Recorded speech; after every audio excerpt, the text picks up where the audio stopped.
오늘 주신 말씀 함께 보도록 하겠습니다.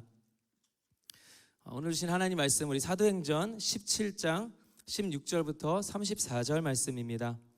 사도행전 17장 16절에서 34절 말씀, 우리 다 함께 자리에서 일어나셔서 저와 여러분이 교독하시고요, 마지막 절은 함께 읽도록 하겠습니다.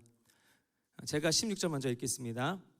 아테네에서 그들을 기다리는 동안 바울은 그 도시가 우상으로 가득 찬 것을 보고 매우 격분했습니다.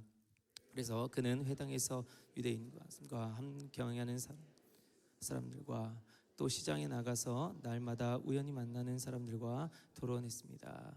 에피쿠로스 철학자들과 스토아 철학자들도 바울을 변론했습니다. 그 가운데 몇 사람이 물었습니다. 이 말쟁이가 무슨 말을 하려는 것인가? 또 다른 사람들은 그가 외국의 다른 신들을 전하는 사람인가 보다 라고 했습니다. 그들이 이렇게 말한 것은 바울이 예수와 그 부활에 대해 복음을 전하고 있었기 때문입니다. 들어가 말했습니다. 당신이 소개하고 있는 이 가르침에 대해 우리가 알 수 있겠습니까? 당신이 우리 귀에 생소한 것들을 전하니 우리가 그 뜻을 좀 알고 싶습니다.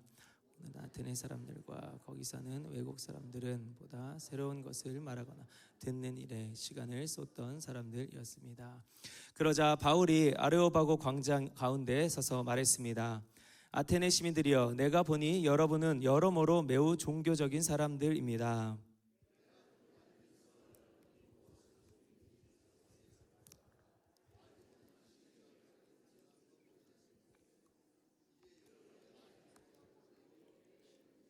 신을 내가 여러분에게 전하고자 합니다. 그 신은 온 세상과 그 안에 모든 것을 창조하신 하나님이십니다. 하나님께서는 하늘과 땅의 주인이시며 사람이 손으로 지은 신전들 안에 살지 않으십니다. 온과 부족해서 인간의 손으로 섬김을 받으실 분이 아닙니다. 하나님께서는 바로 모든 사람에게 생명과 호흡과 다른 모든 것을 주시는 분이시기 때문입니다. 하나님께서는 한 사람으로부터 모든 민족을 만들어 온 땅 위에 살게 하셨고 각 나라의 연대를 미리 정하시고 그들의 국경도 정해 주셨습니다. 이렇게 하신 것은 하나님의 사람 찾기 위해 하시기 때문입니다. 사람들이 하나님을 더듬어 찾기만 하면 만날 수 있습니다. 사실 하나님께서는 우리 각 사람과 그리 멀리 떨어져 계시지 않습니다. 왜냐하면 하나님 안에서 우리가 살고 움직이고 존재하기 때문입니다. 여러분의 시인 가운데 어떤 사람이 말했듯이 우리가 하나님의 자녀입니다. 우리가 하나님의 자녀인 이상 하나님을 사람의 생각이나 기술로 금이나 은혜, 돌에 새겨 만든 형상 따위로 생각해서는 안 됩니다. 알지 못했던 시대에는 하나님께서 그대로 내버려 두셨지만 이제는 어디서나 모든 사람에게 회개하라고 명령하십니다. 자신이 세운 한 사람을 통해 세상을 공의로 심판할 날을 정하셨기 때문입니다. 하나님께서는 그를 죽은 사람들 가운데서 살리심으로 모든 사람에게 이 날에 대한 증거를 보이셨습니다. 죽은 사람들이 다시 살아난다는 말에 어떤 사람들은 비웃었지만 또 다른 사람들은 우리가 이 이야기에 대해 다시 듣고 싶소라고 말했습니다. 그러자 바울은 그들로부터 나와 함께 읽겠습니다. 그때 몇 사람들은 바울을 따르며 믿게 됐습니다. 그 가운데에는 디오누시오라는 아레오바고 시의회 의원과 다메라라는 여인과 그 외에 몇 사람이 더 있었습니다. 아멘. 자리에 앉으시겠습니다.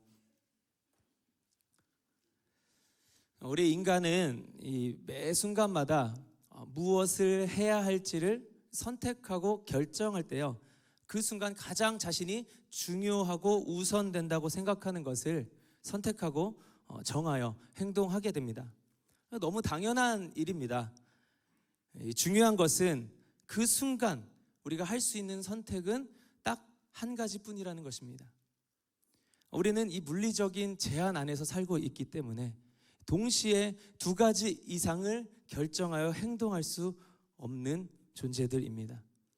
바로 이때 그 행동을 보고, 그 사람이 어떤 행동을 하는가를 보고 그 사람이 무엇을 그렇게 중요하게 여기고 있는가를 우리는 엿볼 수 있게 되는 거예요.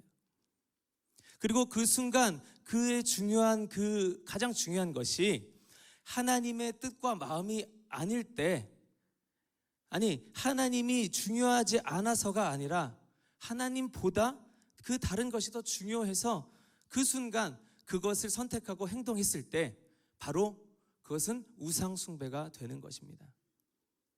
사실 우리 모두는 하나님을 믿고는 있지만 연약한 소욕으로 인해서 계속해서 우상 숭배 가운데 살 수밖에 없습니다.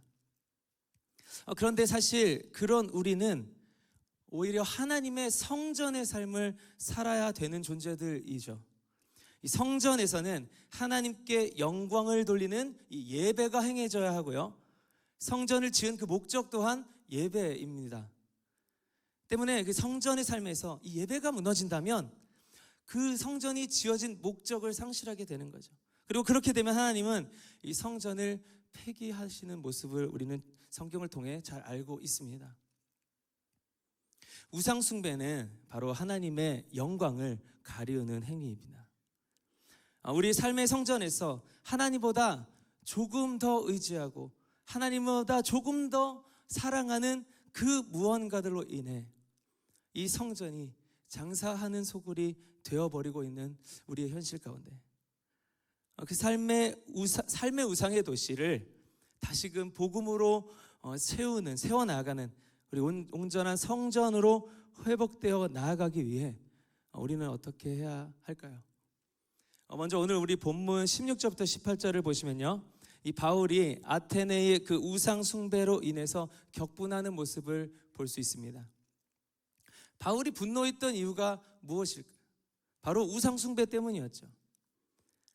바울 자신의 이해관계 때문이 아니라 하나님의 영광이 가리워지는 것에 대한 분노라는 것입니다.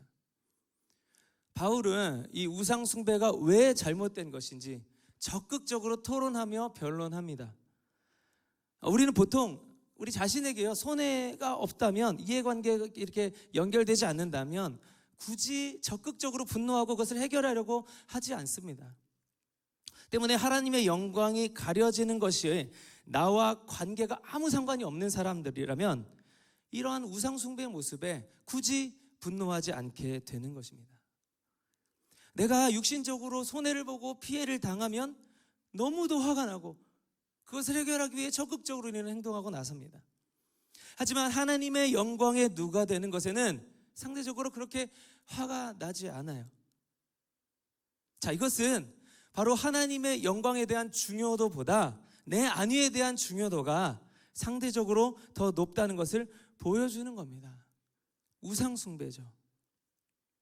우리는 살면서 주로 무엇에 분노합니까? 누군가가 하나님을 깎아내리고 기독교를 깎아내리고 비난할 때 우리는 우리 자신이 그런 대우를 당했을 때보다 더 분노하고 있습니까? 내 안에 하나님보다 다른 것이 더 우선되는 마음이 들 때 우리가 이 분노가 나옵니까? 아니면 우리는 다른 것으로 인해 분노하게 되는 것입니까? 아마 대부분은요, 이런 종류의 일은 이 화날 일조차 아니라고 여기실 것입니다. 나 자신이 되게 싫어질 때요, 내가 무언가 실수를 하거나 어떤 이 삶의 오점을 남겨서 막 밤에 이불킥을 할 그런 일들을 해서 나 자신이 싫어질 수는 있어요. 그런데 내가 하나님보다 다른 것을 우선으로 하는 삶을 살기 때문에 내 자신이 그렇게도 싫어지는 경우는 우리 믿는 자들 안에서도 매우 드문 일이죠. 그런데 오늘 바울은 그렇지 않았다는 거예요. 심지어 그 우상 숭배에 대한 분노를 자신의 육신의 감정대로 표출하지 않고 이 복음이 잘 전해질 수 있는 최적의 지혜로 이 감정을 다스려서 전달을 합니다. 19절부터 23절을 보시면요, 이 바울은 새로운 그 가르침에 호기심을 가지고 자신에게 질문하는 사람들에게 복음을 전하게 됩니다. 자기 소욕 때문이 아니라, 내 감정 때문이 아니라 하나님의 영광을 가리우는 우상 숭배 때문에 분노한 것도 이미 아주 거룩한 분노라고 할 수 있습니다. 하지만 그것조차도요, 하나님으로부터 시작된 분노조차도 그것이 결국은 나의 의의 기준과 내 육신의 감정과 혈기로 표출하는 분노가 된다면 이것은 결국 내 소욕, 내 감정에 대한 만족을 위한 분노, 즉 하나님 때문이 아니라 나 자신의 기분 때문에 분노하는 우상이 되고 마는 거예요. 하나님의 영광 때문에 시작되었지만 결국은 내 감정이 그것보다 우선되어 버린 것이죠. 우리도 그런 경우가 종종 있지 않습니까? 하나님 때문에 분노하는 듯 하지만, 하나님을 위해서 내가 격분한다고 하지만 그 의의 기준, 어느새 나 자신이 되어버리고 있습니다. 내가 절대자의 입장에 서 있습니다. 우리가 그것을 어떻게 분간할 수 있을까요? 바로 이 분노의 그 원동력이 미움이 될 때, 그것은 아무리 하나님 때문에 시작된 분노라 할지라도 나의 분노가 되는 것입니다. 하나님은 요나가 니느웨에 대해 그렇게 분노하는 것을, 그 모습을 변화시키고 싶으셔서 오히려 그 니느웨를 사용하셨던 거예요. 바울은 격분하였지만 결코 우상숭배를 하는 그들 자체가 미워서 분노하지 않았습니다. 우상으로 그들을 지배하고 있는 그 악한 영에 대한 분노인 것으로, 그들이 그런 우상숭배 상태에 쌓여 있는 것을 매우 안타까워하며 아파하는 극률한 마음으로 분노한 거예요. 그 증거가 바로 그들에게 이 분노를 표출할 때 화로서 표출한 것이 아니라요, 지혜로운 말로서 표현했다라는 것입니다. 자, 어떤 지혜죠? 우상숭배를 하고 있는 그들과 그들이 저지르고 있는 그 우상숭배의 죄, 그러니까 죄와 죄인을 정확하게 구분해서 그들을 대했다는 거예요. 바울은요, 우상숭배라는 그 죄 자체는 아주 잘못되었지만 죄인은 언제든지 돌이키면 용서받을 수 있음을 아주 잘 알고 있었습니다. 그래서 바울은 아테네 사람들에게 종교적인 사람들이다 이렇게 말한 거예요. 종교개혁자 존 칼빈은요, 모든 인간은 이 종교성, 즉 이 종교적인 본성을 가지고 있다라고 말했습니다. 자, 무언가를 의지하고 따르고자 하는 그 영적인 본성을 말하는 거죠. 하지만 그 무언가가 여호와 하나님이시라는 사실을 우리는 모르고 있을 때, 그것을 우리는 죄의 상태라고 말하죠. 우리가 의지하고 따라야 될 대상이 우리 하나님이시라는 것을 모르는 상태일 때 인간은 그래서 무언가를 의지하고자 하는 우상숭배를 하게 된다는 거예요. 따라서 그 대상의 방향만 정확하게 깨닫는다면 그 종교성은 죄의 도구에서 하나님의 영광의 도구로 변화하게 되는 것입니다. 바울 자신도 마찬가지였어요. 바울의 지식과 그 종교적 열심은 그 자체가 나쁜 것이 아니라 그 방향이 잘못되어 있었. 예수님을 만나 그 방향이 수정되니 하나님의 영광을 위해 헌신하는 귀한 존재로 변화된 것입니다. 바울은 바로 아테네 사람들의 그 죄의 모습으로 인해 그 죄를 짓는 그 사람들을 미워하여 분노하지 않았고 그 죄만을 철저하게 미워했습니다. 따라서 그 분노를 자신의 감정적인 화로, 그 사람에 대한 화로 표출하지 않고 그들의 종교성을 오히려 높여주며 그들의 마음 가운데 들어가 그들과 싸우려고 하는 것이 아닌 그들을 섬기려고 하는 마음으로 그들의 우상숭배의 죄를 그들 자신으로부터 분리시키고자 해 나아가는 것이에요. 자, 우상숭배와 싸우는 그 방식조차도 우상을 숭배하는 그 방식을 벗어버렸다라는 거예요. 자, 그렇게 바울은 먼저 자신이 우상숭배를 먼저 거부하는 모습을 보인 후에 24절과 29절의 그 말씀을 통해서 우상과 하나님이 어떤 존재인가 서로를 비교하는 이 변론을 전개합니다. 자, 여기 이 말씀들을 종합해 보시면 하나님은 사람의 통제를 받지 않으시는 분이지만 우상은 사람의 통제 안에 있는 존재인 것을 우리는 알 수 있어요. 결국 우상을 숭배한다는 것은 신의 자녀가 오히려 신을 만들었다라는 이런 이상한 모순을 낳게 되는 것입니다. 자, 우리가 자꾸만 의지하게 되고 하나님보다 더 우선 두려고 하는 그 우상의 정체가 바로 이런 거라는 거예요. 이 우상들을 내가 잘 의지하고 섬기기만 하면 그 우상이 우리를 도와주고 우리를 구해줄 것 같지만 사실은 그것은 우리 제한적 능력으로 만들어진, 우리 능력 밖의 일을 할 수 없는 허상에 불과한 것입니다. 바로 돈, 명예, 능력, 우리 관계, 건강, 이런 것들이죠. 자, 이런 것들 우리가 신인 것처럼 이렇게 떠받들지만 인간이 만든 것이기에 인간의 제한적인 그 능력 이상을 넘을 수 없습니다.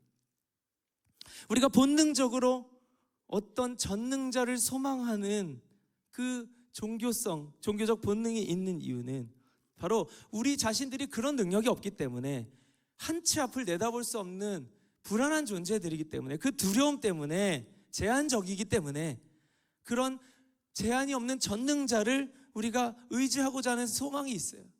간절함이 있어요.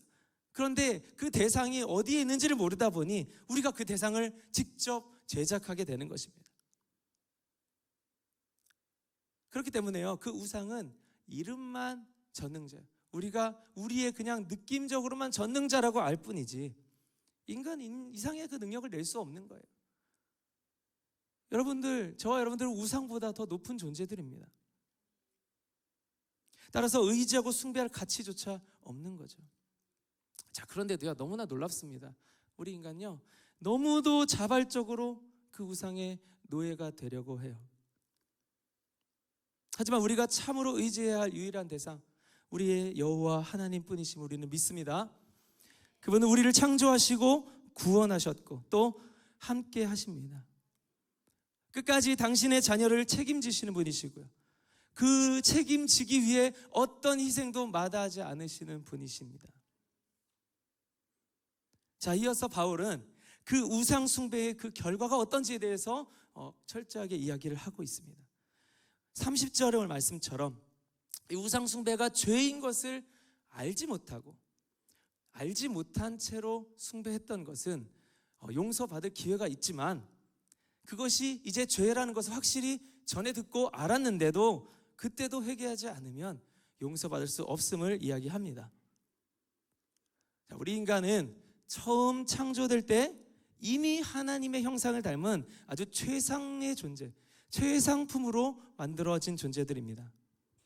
자, 그런 우리가 우상 숭배로 인한 그 죄 때문에 하나님과 멀어져 버렸습니다.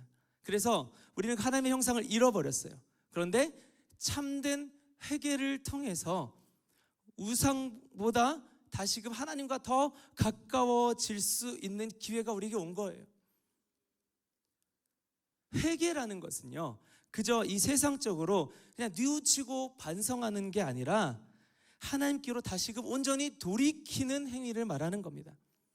원래 하나님의 자녀였던 우리 원래 모습을, 우리가 그 원래의 자리에서 벗어나 있었던 우리가 다시 그 원래의 자리로 돌아가는 것이기에 이것은 우리 신앙생활에서 성장이라고 말할 수 없습니다. 이것은 회복인 거예요. 성장은 우리가 아직도 더 최고가 될 여지가 남아있는 존재들에게 성장이라고 하는 거죠. 우리는 이미 최고의 존재들입니다. 그래서 우리는 그 모습을 회복해가는 여정 가운데 있음을 믿습니다. 자, 이렇게 이 회개의 과정을 거치지 않으면 우상 숭배의 그 죄악과 구별되어 다시 원래 하나님의 자녀의 신분으로 돌아가지 않는다면, 내 안에서 죄인인 나에게서 이 죄를 철저하게 도려내지 않으면 31절에서는 심판을 피하지 못할 것이다 라고 말씀하십니다. 알지 못했을 때에는 그 회복의 기회가 있지만 알았는데도 돌이키지 않는다는 것, 이건요, 자기 스스로의 의지로 하나님보다 우상을 선택했다라는 것이고요, 그것은 용서의 기회를 놓치게 되는 것입니다. 또한 나중에 몰랐다고 핑계대지 못할 명확한 증거를 하나님 우리에게 주셨대요. 그 증거가 뭡니까? 바로 예수 그리스도의 부활입니다. 자, 우리는 자력으로 하나님께 다시 돌아갈 능력이 없는 존재들이에요.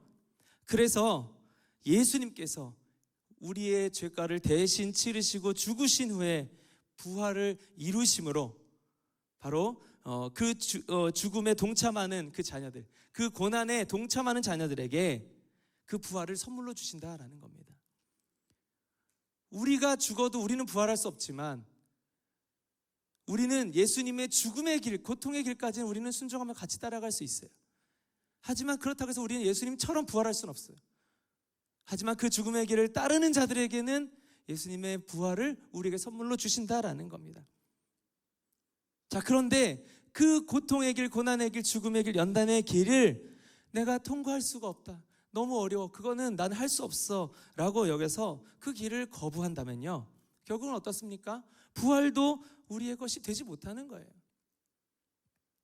죽음을 통과한다는 것, 고난을 통과한다는 것은 내 안에 우상 숭배의 소욕을 떨쳐버리는 내 내부의 희생을 감당하는 것입니다. 내 힘으로 그것을 떨쳐버릴 수는 없지만 적어도 예수님께서 그것을 대신하였다는 그 사실을 믿고 접하고 다시금 그 죽음의 길을 내가 결단하며 나아갈 때 성령의 능력을 통해 우상을 거부할 담력을, 힘을 얻게 된다라는 겁니다. 그리고 이 사실을 이미 알고 있는 모든 자들, 믿는 자들에게 주님은 그것을 통과할 것을, 그 죽음의 길을 담대히 감당할 것을 명령하고 계십니다.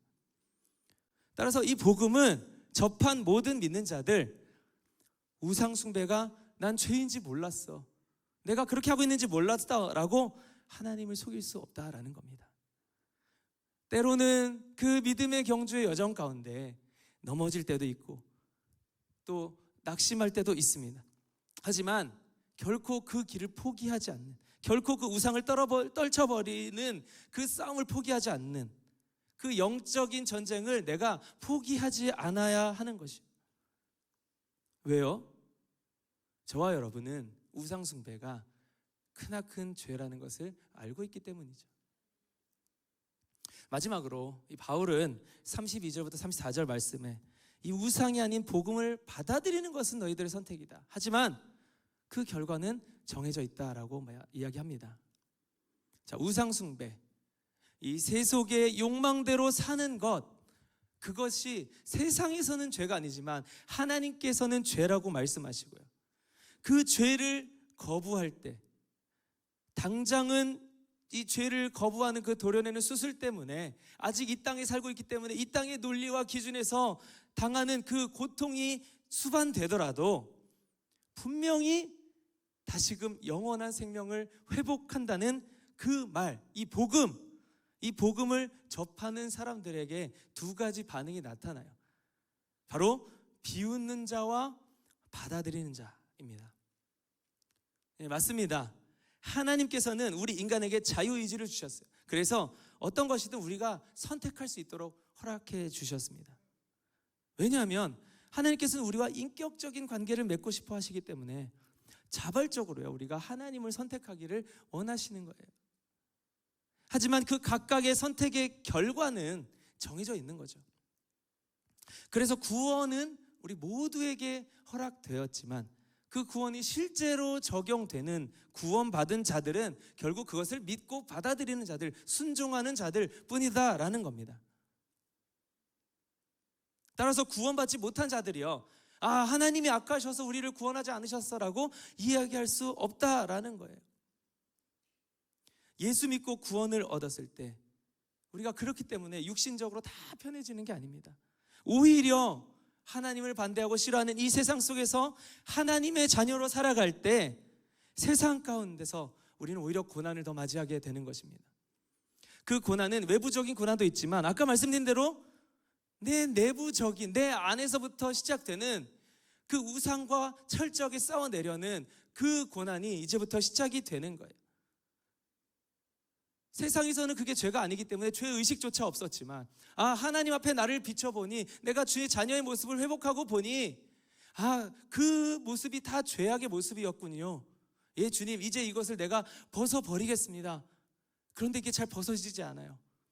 구원받았다 그래서 바로 우리가 육신의 장막을 벗어나서 하나님 나라로 바로 가는 게 아니기 때문에 이 땅에서의 소명이 있어서 하나님께서 이 땅에서 우리를 아직 살게 하시기 때문에 참 아이러니하게도 내 육신의 죄악된 옛사람과 새 사람의 영이 공존하는, 그래서 그 둘이 계속해서 부딪힘을 겪을 수밖에 없는 영적 전쟁의 소용돌이 가운데 우리는 살게 되는 것입니다. 자, 한쪽밖에 없다면 전쟁이 일어날 일이 없겠죠. 그래서 세상 사람들은 우상 숭배에 대해서 아무런 죄의식 없이 그저 그렇게 살아가고 있는 거예요. 그것이 믿음을 허락받은, 믿음을 선물로 받은 자들의 이 성화의 삶의 시작인 것입니다. 오히려 그래서 신앙생활을 제대로 하고 있다면요, 인생이 피곤해질 수밖에 없습니다. 제가 중학교 때 교회를 처음 나가게 되었어요. 근데 사실 그 전에는 저는 만화가 지망생이었기 때문에 이 만화를 그리면서 다른 사람과 그렇게 막 부딪힐 일이 많이 없었고요.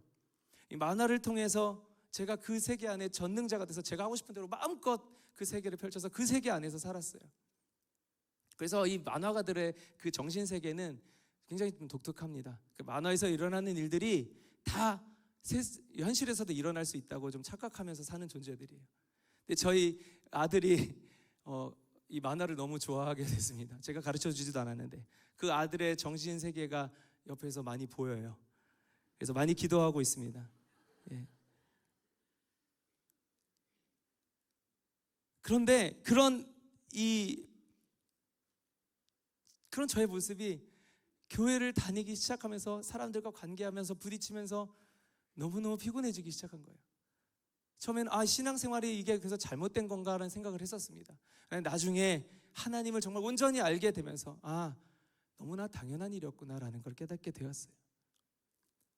우리가 온전한 우상 숭배를 떨쳐버리려는 성화의 길을 우리가 걷고 있다면 여러분, 치열한 싸움이 여러분 안에 있을 것임을 믿습니다.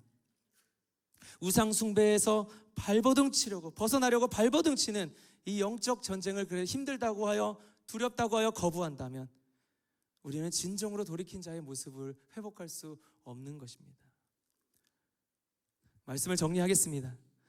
이미 믿음으로 인해 구원받은 삶을 사는 저와 여러분의 성전의 삶 안에 우상의 도시가 세워지지 않기를 소망합니다. 성전 안에서는 오직 예배만이 행해져야 합니다.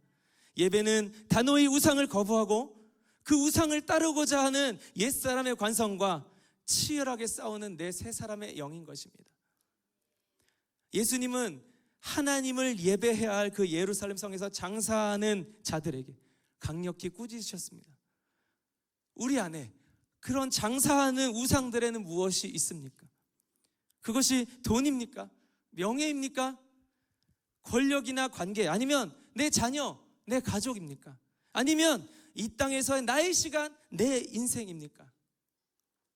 만약 이제껏 우상의 도시가 세워진 삶이었다면 다시금 그곳에 온전한 복음이 심겨지는, 성전의 모습이 회복되는, 성벽이 완공되는 복음이 심겨지기를 축복합니다.